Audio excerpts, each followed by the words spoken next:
जय जिनेन्द्र। मैं प्रेमलता मेहता पेरम्बूर चेन्नई से ड्रेस कोड मिशन में आप सबका तहे दिल से स्वागत एवं अभिनंदन करती हूँ।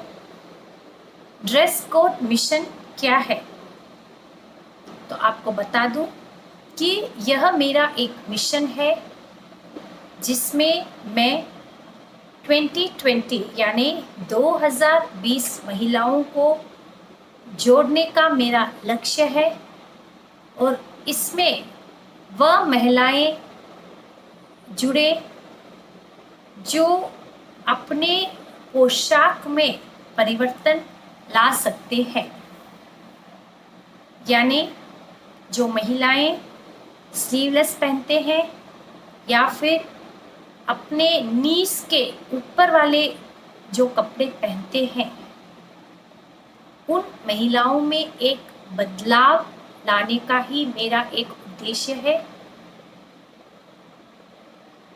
एक समय था कि महिलाएं घर में भी घूंघट थी और बाहर भी घूंघट में रहती थी।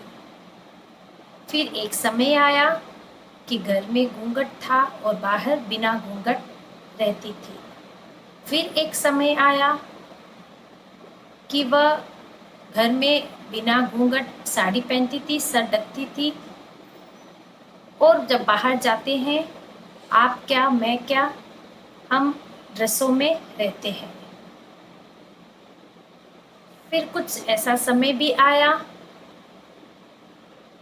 कि घरों में भी ड्रेस पहनना चालू हो गया। कई घरों में हम देखते हैं, अपार्टमेंट्स में, फ्लैट्स में जो भी रहते हैं ज़्यादातर ड्रेसों में, चूड़ीदार्स में रहते हैं। और वही महिलाएं जब बाहर जाते हैं तो जीन्स टी शर्ट पहनने लग गए। अब एक समय आया कि घरों में भी जीन्स टी शर्ट पहनने लग गए हैं और जब बाहर जाते हैं तो स्लीवलेस, स्ट्रैपलेस, मिडीज, मिनीस, मैक्सिस, शॉर्ट्स आदि पहनने लग गए हैं। क्या आपको नहीं लगता है कि इस परिवर्तन से आने वाले समय में महिलाएं जो कि घरों में भी पहनने लग जाएंगे, ऐसा कोई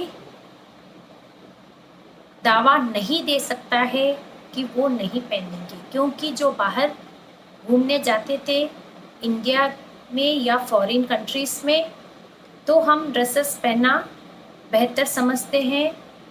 फिर ड्रेसेस से कन्वर्ट होके मिडीज, मैक्सीज, शॉर्ट्स पहनने लग गए हैं। यानी जो कपड़े हम बाहर पहनते थे, हमारी नेक्स्ट जनरेशन उसे घरों में पहनने लग गई है। तो आज की महिलाएं, जो कि मैं बोल सकती हूँ 10 to 20%, सभी नहीं पहनते हैं, 10 to 20% महिलाएं आज मिडीज, शॉर्ट्स आदि पहन रहे हैं जब वो बाहर घूमने जा रहे हैं। तो हमारी नेक्स्ट जनरेशन अब क्या करेगी, वो घरों में भी पहनने लग जाएगी, क्योंकि हमारे माता पिता जो बाहर पहनते थे, जैसे कि वह बाहर घूंघट नहीं निकालते थे, ठीक है, सर ढक लेते थे, अब हम वो कर रहे हैं अपने घरों में। अब हम अगर बाहर जाके ऐसे कपड़े पहनेंगे तो हमारी नेक्स्ट जनरेशन नेचुरल है कि वो ऐसे कपड़े घरों में पहनने लग जाएंगे, क्योंकि उनको ऐसे कुछ लगेगा नहीं, उसमें कुछ उनको ऑकवर्ड ही नहीं लगेगा, क्योंकि वो अपनी माताओं को ऐसा ही देख रहे हैं कि वो बाहर ऐसे पहन रहे हैं, तो उनको पहनने में कोई संकोच नहीं होगा। सर नहीं ढकना अलग बात है, उसमें सिर्फ आपका फेस दिख रहा है, वह अलग बात है। फेस दिखना और शरीर दिखना, मुंह दिखना और अपना शरीर दिखना, दोनों में अंतर है। आपका फेस देखकर दूसरों के भाव में अंतर आए ये ज़रूरी नहीं है, मगर आप ऐसे कपड़े पहनेंगे, हो सकता है कि सामने वाले के भाव में परिवर्तन आ जाए। ठीक है, हमारे समाज के पुरुष ऐसे नज़र से नहीं देखेंगे, मगर हम जहाँ जाते हैं वहाँ पे अन्य समाज के पुरुष भी हैं, वो आपको देख रहे हैं, वो फोटोज़ ले रहे हैं, आपको पता भी नहीं चलेगा, वो वीडियोस भी लेते हैं, आपको कभी पता नहीं चलेगा। तो मैं चाहती हूँ कि ऐसे कपड़े ना पहने जो कि सामने वाले के नज़र में भी परिवर्तन लाए, हमारे जैन संस्कृति में भी एक बुरा असर डाले और आने वाली पीढ़ियों को भी वह मिसगाइड करे, ऐसे पोशाक ना पहने। हम देखते हैं कुछ महिलाएं स्थानक में भी मंदिरों में भी ऐसे आ जाती हैं, स्लीवलेस पहन के आ जाती हैं। गुरु दर्शन के लिए भी जब बाहर घूमने जाते हैं और वहाँ पे कोई संत मुनि है विराजमान है, उनके दर्शन के लिए आते हैं, अच्छी बात है कि घूमने आए फिर भी दर्शन के लिए आए, ये अच्छी बात है। मगर ऐसे पोशाक में आते हैं कि गुरु भगवंतों को अपनी नज़र झुकाना पड़ जाता है, ऐसे पोशाक में आते हैं। ये मैंने खुद देखा है, एक बार नहीं कई बार मैंने देखा है। तो मैं चाहती हूँ ऐसे कपड़े से हम जैन समाज में इसको एक रोक लगाते हुए इसको अवॉइड करें।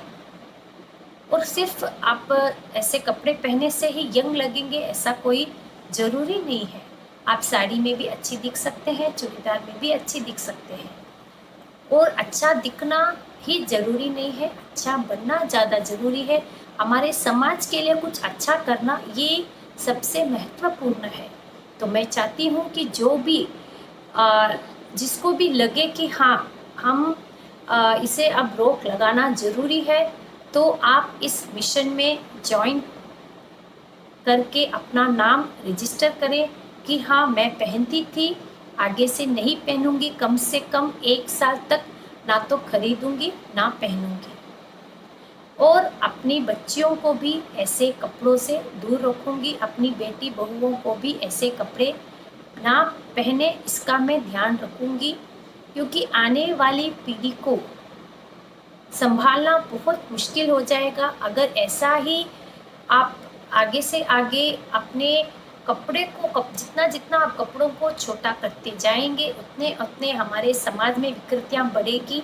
तो मैं चाहती हूँ हमारे समाज को उत्थान की ओर लेके जाना है, पतन की ओर नहीं लेके जाना है, यही मेरा उद्देश्य है।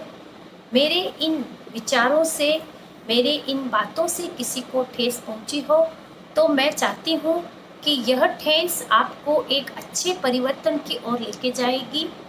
जय जिनेंद्र, धन्यवाद।